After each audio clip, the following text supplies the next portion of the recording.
BFM TV face à face. Apolline de Malherbe. Il est 8h32, vous êtes bien sur RMC et BFM TV. Bonjour Xavier Bertrand. Bonjour.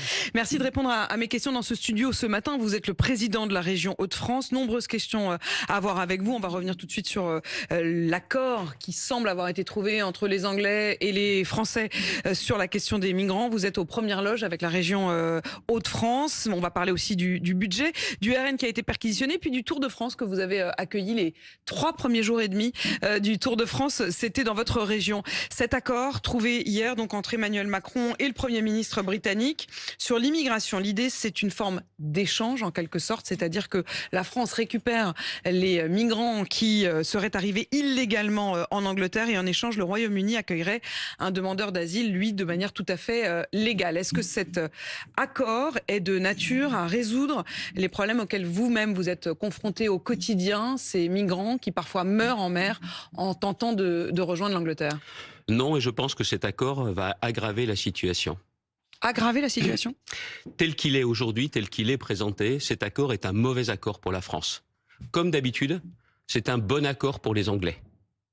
Parce que regardez bien, eux, ils vont choisir qui va aller au Royaume-Uni, qui va rester au Royaume-Uni, et ils vont choisir qui va retourner en France et en Europe.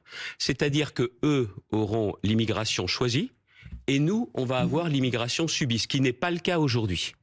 Donc cet accord, très clairement, tel qu'il existe aujourd'hui, est un mauvais accord. D'ailleurs, avec Natacha Bouchard, avec les maires du littoral, nous allons écrire à Bruno Retailleau de façon à pouvoir lui dire très clairement que ça n'est pas possible. En l'état tel que l'on sait, ça n'est pas possible. Puis il manque quelqu'un dans cet accord. L'Union européenne. Parce qu'on ne peut pas faire un accord seulement entre la France et la Grande-Bretagne.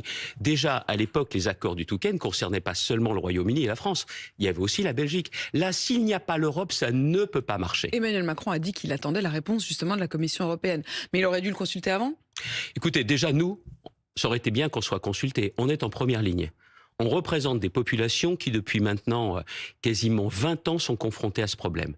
On a eu une amélioration quand nous avons obtenu avec Natacha Bouchard le démantèlement de la jungle de Calais, où il y avait 9000 migrants exploités par ces criminels que sont les passeurs.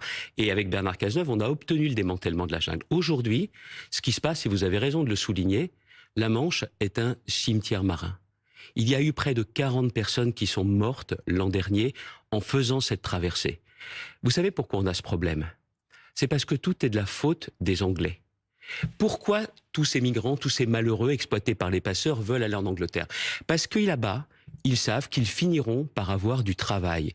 Ils seront payés qu'un lance-pierre, mais ça donne aussi au patronat britannique, à une partie de ce patronat britannique, de la main-d'œuvre bon marché. Et ça, les Anglais n'ont pas voulu y renoncer. Il y a d'ailleurs quelques phrases qu'ils ont refusé de mettre dans l'accord pour l'instant. Depuis maintenant plus de 10 ans que je suis à la tête de la région, j'ai toujours entendu les Anglais nous dire on va faire. Ils ne font rien. Ils ne font que de la communication. A dit, ces gens qui voudraient rentrer illégalement n'auront plus de travail. David Cameron disait la même chose, ses successeurs ont dit la même chose, et derrière il ne se passe rien. Il faut en finir avec cette hypocrisie britannique. Il y a 2 choses que je demande aux Britanniques, qu'ils décident une fois pour toutes de mettre un terme à cette immigration clandestine du travail, et deuxièmement, qu'ils fassent les efforts qui s'imposent pour démanteler les trafics de passeurs. Ce sont des criminels. On s'est fait avoir. Mais comme bien souvent. Pourquoi ? Parce que les Britanniques, il faut savoir leur logique. Tout ce qui est à eux est à eux. On n'en parle pas, on n'y touche pas. Tout ce qui est à nous, ça se met sur la table. Tant qu'on n'aura pas un bras de fer que l'on imposera aux Britanniques, nous n'obtiendrons rien. Mais il n'y a pas que ce sujet-là. Je pourrais parler des sujets notamment comme la pêche, où ils cherchent en permanence à étrangler la pêche française, la pêche européenne. Sur tous ces sujets-là, les Britanniques ne sont pas des négociateurs comme les autres. Moi, ce que je veux, c'est que l'on puisse, une fois pour toutes, régler cette question migratoire. C'est pas le problème des Hauts-de-France, c'est le problème de l'ensemble de l'Union européenne. Parce que, regardez... Vous auriez fait quoi Xavier Bertrand, vous dites cet accord n'est pas un bon accord, on s'est fait avoir. Vous auriez fait quoi ? Qu'est-ce que vous voudriez imposer aux Anglais pour pouvoir trouver une solution ensemble ? Qu'ils arrêtent de nous considérer comme des sous-traitants. Nous sommes des sous-traitants pour les Anglais. Est-ce qu'on est en train de devenir les Albanais de l'Angleterre, comme les Albanais par rapport à l'Italie ? Nous gardons la frontière des Anglais pour eux en France. C'était la logique des accords du Touquet. Clairement, aujourd'hui, 20 ans après, ces accords sont dépassé. Ce qu'il faut, c'est que les Anglais soient davantage impliqués. Et aujourd'hui, il nous faut un chèque, de temps en temps, qui ne couvre même pas la totalité de la facture, parce que nous avons, nous, nos policiers, nos gendarmes. Je me suis rendu notamment avec Bruno Retailleau à différentes reprises sur le terrain avec les différents ministres de l'Intérieur. Le chèque, c'est 400 millions d'euros. Hein. Oui, mais c'est même pas la totalité de ce qu'ils nous doivent. Là, ils nous disent, on va vous verser un peu plus. Ben, c'est la moindre des choses quand même. Et puis derrière, hier encore, il y a eu une rixe dans le Dunkerquois. 3 de nos policiers ont été blessés. 3 de nos policiers sont blessés, malmenés. Et en plus, ils sont critiqués par la presse britannique en disant « vous faites pas assez bien notre boulot ». Ça va, quoi. Xavier Bertrand, vous en avez parlé avec Bruno Retailleau ? J'en ai parlé hier soir avec Bruno Retailleau et juste avant de venir, j'ai eu à nouveau le ministre de l'Intérieur au téléphone. Là, sur le chemin, pour venir dans ce studio ? Tout à fait. Après en avoir parlé également, échangé avec Natacha Bouchard, la maire de Calais. Il s'engage à ce que ce dossier soit un dossier prioritaire au niveau de l'Union européenne. Parce qu'autrement, comme je vous disais, les Anglais vont choisir leurs migrants, ils vont nous les renvoyer. Mais attendez, si c'est pour les avoir dans les Hauts-de-France ou en France, je vous ai dit que la situation serait plus compliquée qu'avant. Ce sont aux pays par lesquels ils sont rentrés, l'Italie notamment, de faire leur part du boulot. Donc ça veut dire que le problème n'est pas qu'un problème des Anglais, le problème est aussi un problème au sein de l'Union européenne. C'est surtout un problème au niveau de l'Union européenne. C'est personne ne prend sa part. Parce que le vrai sujet... Quand vous quand vous voyez que la Pologne ferme ses frontières, que l'Allemagne ferme ses frontières, finalement, chacun regarde à sa porte. Oui, mais le vrai sujet, c'est que la porte, notamment de la France, c'est la Méditerranée. La porte, effectivement, des Polonais, pour une partie, c'est aussi la Méditerranée. C'est là qu'on doit concentrer les efforts. Et vous prenez notamment ce que nous faisons avec les Italiens parfois, avec les Espagnols, où il y a des brigades d'intervention communes franco-espagnoles, il y a des résultats, sauf qu'avec les Anglais, c'est pas possible. Ils nous laissent tout faire. Et quand vous voyez notamment qu'on a eu des critiques parce que nos policiers aujourd'hui empêchent les bateaux de partir. On a eu toutes les critiques, c'est pas normal, c'est inhumain. Et c'est mieux que d'avoir des embarcations qui chavirent au large. Et je vous le répète, on a eu près de 40 morts l'an dernier, des enfants. Il est temps que l'on comprenne que ce drame n'est pas un drame qui concerne seulement les Hauts-de-France, c'est un drame européen et je le dis encore une fois, tant qu'on n'aura pas un vrai bras de fer avec les Britanniques, nous n'obtiendrons rien d'eux.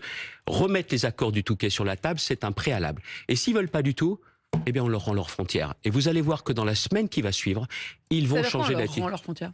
C'est-à-dire qu'on laisse passer. C'est-à-dire que c'est eux et on laisse tout passer et c'est eux qui gèrent à l'arrivée. Tout laisser passer n'est pas la meilleure solution, je le dis clairement, qu'on ne se méprenne pas. Mais vous dites, ça doit faire partie de la négo en quelque sorte. C'est la seule façon de les amener à se mettre autour de la table, autrement qu'en position de supériorité, autrement qu'en nous considérant comme des sous-traitants. La population des Hauts-de-France, il n'y a pas que le Calaisis, il y a maintenant la baie de Somme, il y a jusqu'au Dunkerquois. Les gens ne supportent plus aujourd'hui de voir ces malheureux qui sont là, et parfois aussi avec des violences. Moi, j'ai eu des chasseurs agressés dans une hutte de chasse par justement des gens qui étaient commandités, poussés par des passeurs, et on a failli avoir un drame. On ne va pas attendre d'avoir un nouveau drame supplémentaire pour pouvoir justement réagir. Encore une fois, pas de bras de fer avec les Anglais, nous n'obtiendrons rien. Xavier Bertrand, le siège du Rassemblement national a été perquisitionné avant-hier. Les juges qui soupçonnent des prêts de particuliers qui pourraient être suspects. Le RN crie au scandale démocratique. Hier matin, à ce même micro, Jean-Philippe Tanguy était mon invité. Il parlait même d'une forme d'espionnage dont aurait été victime le RN. Je vois que ça vous fait un peu lever les yeux au ciel. Mais quand est-ce qu'ils vont arrêter de jouer les pleureuses, les dirigeants du Rassemblement national ? J'ai vu M. Tanguy, il était en train de chouiner sur votre plateau, là. Personne... J'aurais pas utilisé le mot, mais enfin... c'est la vérité, c'est la vérité. Il était là à se plaindre. Et puis, encore une fois, la théorie du complot.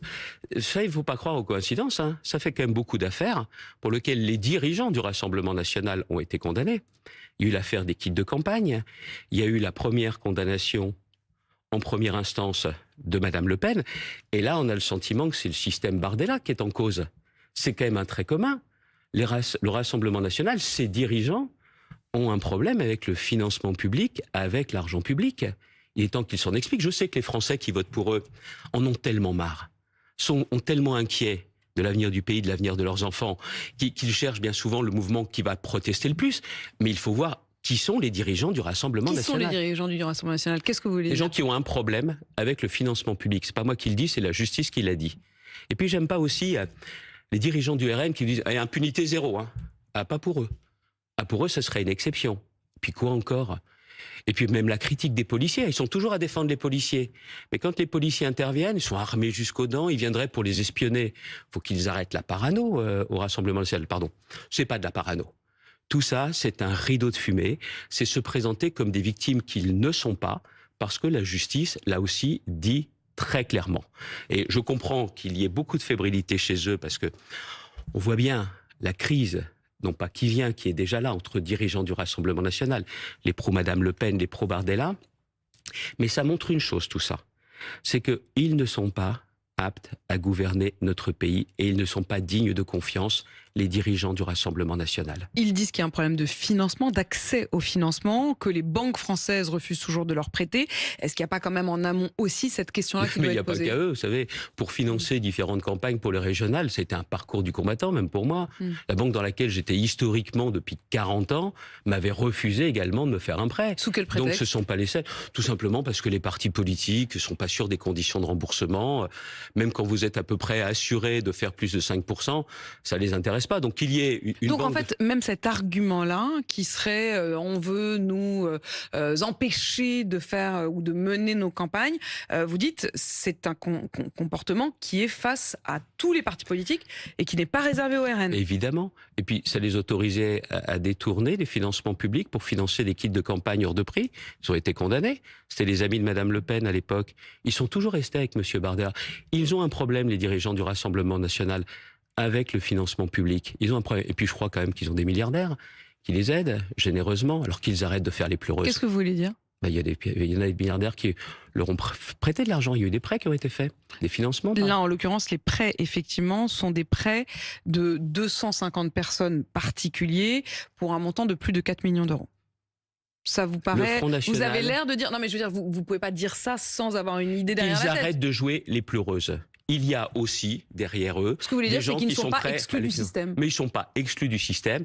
Mais par contre, eux, ils ont détourné le système de financement public. Ce n'est pas moi qui le dis seulement, c'est la justice qui l'a dit. Xavier Bertrand, le budget doit être présenté mardi par François Bayrou. Il dit qu'il va essayer de trouver, enfin qu'il va trouver 40 milliards, peut-être même 45 milliards. Parmi les pistes, il y a cette idée d'une année blanche, c'est-à-dire de geler tous les barèmes de l'État. Est-ce que vous vous dites que ça peut faire partie effectivement des solutions ? La première solution, c'est de baisser les dépenses publiques. Aujourd'hui, on est à un moment très grave. Vous savez, notre démocratie, notre système républicain repose sur deux idées principales. Le respect de la loi et le consentement à l'impôt. Le respect de la loi, vous le voyez aujourd'hui, trop se permettent de contourner la loi, d'agir avec des actes violents, parce qu'ils savent qu'ils ne craignent rien. Ça, c'est pas normal. Mais si on baisse les dépenses, on les baisse lesquelles ? Parce qu'en fait, vous dites tout ça. Et il y a la question du consentement. Mais ça veut dire qu'il y a des choses auxquelles il faut renoncer. Il faut dire aux Français, vous n'aurez plus telle et telle aide. Apolline de Malherbe. Le deuxième sujet, c'est le consentement à l'impôt. La France est le pays dans lequel on paye le plus d'impôts, de taxes et de cotisations. Et on a le sentiment, alors que c'est vital, que nos services publics sont en train de se déliter. Ça ne peut pas durer. Ni le non-respect de la loi, donc il y a les services publics qui se délitent et en même temps, il faudrait baisser les dépenses. Ça marche comment ? Laissez-moi une minute. Allez-y. Dans ma région, je suis pas magicien. Dans ma région, j'ai dû baisser parce que l'État nous a baissé les dotations. J'ai baissé mes dépenses de 127 millions d'euros. Je l'assume. Je ne remplace pas tous les départs en retraite quand ce sont des départs en retraite qui sont plutôt dans les bureaux sans contact avec le public. Par contre, dans mes lycées, quand j'ai besoin notamment la restauration, un chef de cuisine qui part, je le remplace. Voilà. J'ai fait aussi des économies, le chômage baisse, j'ai donc moins besoin de former de demandeurs d'emploi. Je l'assume. Dans les discussions, parfois dans les bras de fer avec la SNCF, oui, je suis radin, je discute tout. 127 millions d'euros. Qu'est-ce que ça m'a permis de faire ? Je n'ai pas appliqué le nouvel impôt qui a été donné aux régions par l'État. Parce que des régions ont dit à l'État, écoutez, vous nous faites les poches, laissez-nous faire les poches des entreprises. Cet impôt qui s'appelle le versement mobilité, je ne l'ai pas mis en place. Je suis passé à côté de 81 millions d'euros dans ma région. Parce que j'ai préféré faire 127 millions d'euros de baisse des... J'ai fait comme vous. Si dans votre ménage, vous avez un problème, vous n'allez pas voir votre patron dire il faut m'augmenter de 20%, j'y arrive pas. Vous baissez vos dépenses de 20%. Mais Xavier Bertrand, voilà. Ça s'appelle du bon sens et de la responsabilité. Ça veut dire concrètement qu'il y a des dépenses qu'il faudrait, ne plus faire. Exactement. Est-ce que, par exemple, vous vous dites, on désindexe une partie des pensions de retraite ? Oui, les retraités sont des privilégiés, c'est ça. C'est le truc qu'on entend matin, midi et soir. Mais quand vous êtes retraité, vous touchez moins Mais que en fait, votre Xavier salaire. Bertrand, ma question c'est qu'est-ce que vous baissez? Ce que j'ai Quelle fait- est la dépense ce que que vous j'ai fait baissez? dans ma région, c'est-à-dire qu'aujourd'hui, nous avons des fonctionnaires dont nous avons besoin.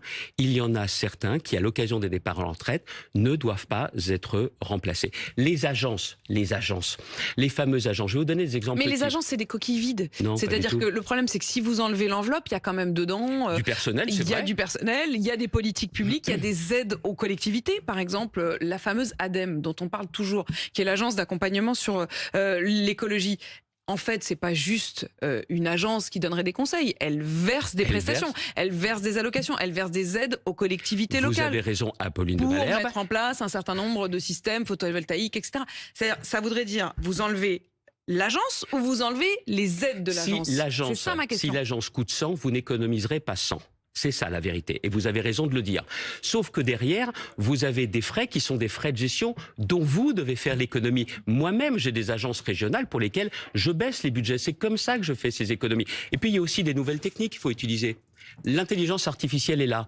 Vous croyez pas qu'on pourrait utiliser l'intelligence artificielle pour lutter contre les fraudes, que ce soit dans le domaine de... Tiens, plutôt qu'être en ce moment en train d'assassiner la profession des pharmaciens, plutôt que justement de mettre en péril, notamment les kinésithérapeutes, plutôt que de ne jamais Pourquoi tenir on assassine les pharmaciens? Ah, parce que là, ce qui est en train de se passer, on est en train, avec les nouvelles mesures que prépare l'État, je vous garantis, hélas, que si on continue comme ça, si on met en place les mesures, il y aura 20% de pharmaciens en moins dans les années qui viennent. Ça veut dire, c'est ça le fond du problème. La santé est un secteur prioritaire. Vous voulez agir? L'intelligence artificielle va vous permettre de savoir, tiens, chez France Travail, également l'assurance maladie, comment vous pouvez traquer les fraudeurs. C'est facile à mettre en œuvre, mais c'est tout de suite qu'il faut le faire. Voilà quelques-uns des exemples. Xavier Bertrand, vous avez accueilli le début du Tour de France, 3 journées et demie. Vous êtes très attaché, d'ailleurs, j'ai vu, à cette idée de 3 journées et demie donc dans les Hauts-de-France. Je voudrais vous demander de réagir à un tweet, c'est celui de Sophia Chikirou. Elle est députée La France Insoumise. On va le regarder sur BFM TV, mais je le décris pour ceux qui nous écoutent sur RMC. C'est une photo de Fabien Roussel, le patron du Parti communiste, qui est au bord de la caravane du Tour de France et qui salue la fameuse 2 chevaux de Cochonou du Tour de France. Et le commentaire que Sophia Chikirou en fait, c'est « j'ai ri ». Sous-entendu, elle s'en moque avec ironie. Comment vous réagissez? Quel mépris! Quel mépris de la part des dirigeants de LFI. Vis-à-vis de Fabien Roussel, tiens, elle aurait pu aussi me critiquer. J'étais aussi autour de la caravane publicitaire, essayant d'avoir un Bob Cochonou. C'est le nouveau truc à la mode, avoir le Bob Cochonou. C'est le nouveau truc. Enfin, ça fait 40 ans que c'est à la mode d'ailleurs, pour être tout à fait honnête. Vous avez raison. Mais de la part des dirigeants de LFI, ils n'aiment pas ce qui rassemble. Ils n'aiment pas. Fabien Roussel n'est pas dans ma famille politique, c'est vrai. Mais j'ai la même passion que lui pour le Tour de France. Et vous voyez, ce que je reproche aujourd'hui, c'est qu'il y a des partis politiques, les deux extrêmes, qui ont tout intérêt à ce que le pacte républicain se délite, à faire en sorte que les Français n'aient plus du tout envie d'être ensemble et de faire nation. Le Tour de France, c'est cette magie populaire. Sur les bords du Tour de France, sur la route du Tour de France, il y a des millions de Français. C'est un spectacle gratuit. Vous avez des gens qui vont bien, des gens qui vont pas bien, des gens qui sont au cœur des grandes villes et au cœur de la ruralité. C'est un lien. La culture est aussi la même logique. Vous avez notamment Avignon aujourd'hui, pour ceux qui s'y rendront. Mais Avignon, c'est aussi l'occasion que la création puisse se diffuser sur tout le territoire pendant l'année. Il y a aussi les festivals. La culture, le sport sont ces moments emblématiques où les Français se disent on a du lien ensemble, on veut être ensemble. C'est un problème de mépris social pour vous de la part de Sophia Chikirou? Oui, mais il n'y a pas que ça. Il y a du mépris social, mais il y a aussi un autre facteur, c'est que tout ce qui crée du lien, ils veulent le casser. Et le jeu des extrêmes aujourd'hui, et c'est pour ça que ceux qui ne sont pas dans les extrêmes doivent se réveiller. Quand je dis ni LFI, ni RN, c'est parce que je fais partie de ceux qui ont cet idéal républicain, j'y crois encore. Et je ne suis pas un idéaliste. Et je pense qu'il faut rendre concrète la devise liberté, égalité, fraternité. C'est ça notre véritable enjeu. Alors il faut pour ça des résultats. C'est vrai, mais il faut aussi avoir conscience que notre bien précieux, c'est ce lien républicain. La culture, le sport en font partie. Mais il y a aussi autre chose. Nos enfants. Vous avez parlé des retraités tout à l'heure. Mais les retraités, aujourd'hui, la solidarité intergénérationnelle, elle vient parfois plus de leur part que de la part de l'État. Si vous voulez à nouveau donner de l'espoir dans un pays comme le nôtre, il faut aussi garantir que la clé des efforts, c'est la justice et que nos efforts seront tournés vers les jeunes générations. Ça veut dire quoi ça Ça veut dire tout simplement. Traduit par quoi? Ça veut dire tout simplement que on doit concentrer nos efforts sur les plus jeunes, que ce soit les enfants, que ce soit les adolescents, que ce soit ces jeunes adultes. Nos sociétés doivent leur faire leur place. Ça, c'est un vrai projet. Et je dis, en même temps, vous dites, pas 2027. On touche pas aux pensions des retraités les plus élevés. Je viens de vous faire des propositions. Tant qu'on aura ce réflexe, tiens, allez, on va augmenter les impôts, on n'aura rien compris et on aura de plus en plus des Français qui en auront marre de payer des impôts, alors que ça fonde aussi le lien entre les gens qui vont bien et les autres. La baisse des dépenses, c'est pas une option, c'est la priorité et c'est pas impossible. Merci Xavier Bertrand d'avoir répondu à mes questions ce matin. Vous êtes le président de la région Hauts-de-France. Il est 8h52. Vous êtes bien sur RMC et BFM TV.